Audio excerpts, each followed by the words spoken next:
तो dear students, welcome to my channel. आज जिस टॉपिक के बारे में हम बात करेंगे वो है ऑक्टल टू डेसिमल कन्वर्जन। तो ऑक्टल के बारे में हम जानते हैं कि यहाँ पर जो बेस होता है दैट इज़ 8। 8 का मतलब होता है यहाँ जो भी नंबर होंगे that will be from 0 to 7। और किसी नंबर को अगर हम रिप्रेजेंट करते हैं तो उसके बाद अगर 8 लिखा होता है that is octal number system. Decimal के बारे में हम जानते हैं कि that will be having a base of 10। That means number कौन से होंगे 0 to 9। तो कोई भी नंबर अगर हमारा गिवन होगा तो उसके बाद क्या लिखा होगा 10। तो अब हमें कन्वर्ट करना है ऑक्टल को डेसिमल में। तो अगर हमारे पास क्वेश्चन आ जाता है for example 242 that is in octal convert into decimal.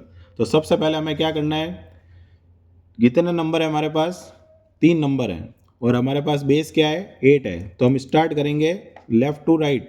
तो हाईएस्ट पावर जो स्टार्ट होगी वो एक कम होगी जितना नंबर होता है दैट इज़ 8 की पावर 2 मल्टीप्लाइड बाय 2 प्लस 8 की पावर 1 मल्टीप्लाइड बाय 4 8 की पावर 0 मल्टीप्लाइड बाय 2। 8 की पावर 2 कितना होता है 64 plus 2 8 into 4 that will be 32। 8 की power 0 that is 1 1 into 2 is 2। 64 into 2 कितना होता है 128 प्लस 32 प्लस 2। 128 और 32 कितना हो गया 160 और 160 और 2 कितना हो गया 162। और ये क्या आ गया हमारे पास डेसिमल में आंसर। तो इस तरह से हमने कन्वर्ट कर दिया ऑक्टल को डेसिमल में। इसी तरह से अगर हमारे पास क्वेश्चन आ जाता है for example 475.258 convert into decimal. तो अगर हमने सीखा है कि ऑक्टल के अंदर जो नंबर होते हैं वो 0 to 7 होते हैं, तो यहाँ पर कोई भी नंबर 7 से बड़ा नहीं है, तो दैट इज़ इन ऑक्टल। तो अब अगर मैं कन्वर्ट करता हूँ तो यहाँ पर दो पार्ट आ गए, एक डेसिमल पॉइंट के लेफ्ट साइड में पॉजिटिव पावर, राइट साइड में नेगेटिव पावर। तो कितने नंबर है हमारे पास, 3 नंबर है। तो स्टार्ट करेंगे 8 की पावर 2 इंटू 4 से, फिर 8 की पावर 1 इंटू 7, फिर 8 की पावर 0 इंटू 5। अब नेक्स्ट पार्ट जो स्टार्ट होगा हमारा वो क्या होगा कि राइट साइड के लिए पॉजिटिव पावर का यूज़ करना है।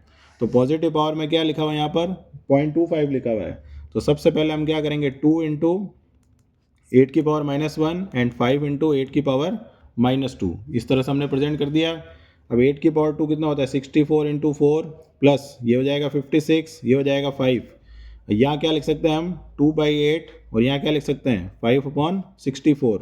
तो 64 इंटू 4 अगर हम करते हैं दैट विल बी 256 प्लस ये हो जाएगा 61। और पॉइंट में अगर हम कैलकुलेट करेंगे इसको तो ये हमारे पास आएगा 0.078125। इसको हम कैलकुलेटर से कैलकुलेट कर सकते हैं और इन दोनों को हमें क्या करना है ऐड करना है। तो इस तरह से अगर हम टोटल आंसर को कैलकुलेट करें तो हमारे पास आ जाएगा 317.0 और ये आ जाएगा प्लस 0.25। इन दोनों को हमने ऐड करना है। तो इन दोनों को जब ऐड करेंगे तो ये हमारे पास आएगा 32813 और दैट इज़ इन डेसिमल।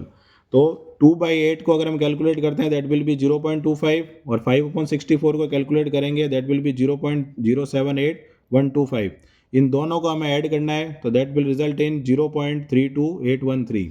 तो इस तरह से हमने कन्वर्ट कर दिया ऑक्टल को डेसिमल में। तो दो तरह के क्वेश्चन आ सकते हैं, या तो डेसिमल आएगा पॉइंट या नहीं आएगा। नहीं आता है तो डायरेक्ट करना है, आता है तो पॉजिटिव पावर भी काम आएगी और नेगेटिव पावर भी काम आएगी। तो होपफुली ये वीडियो आपको समझ में आया होगा। मिलते हैं नेक्स्ट वीडियो में, टिल देन गुड बाय।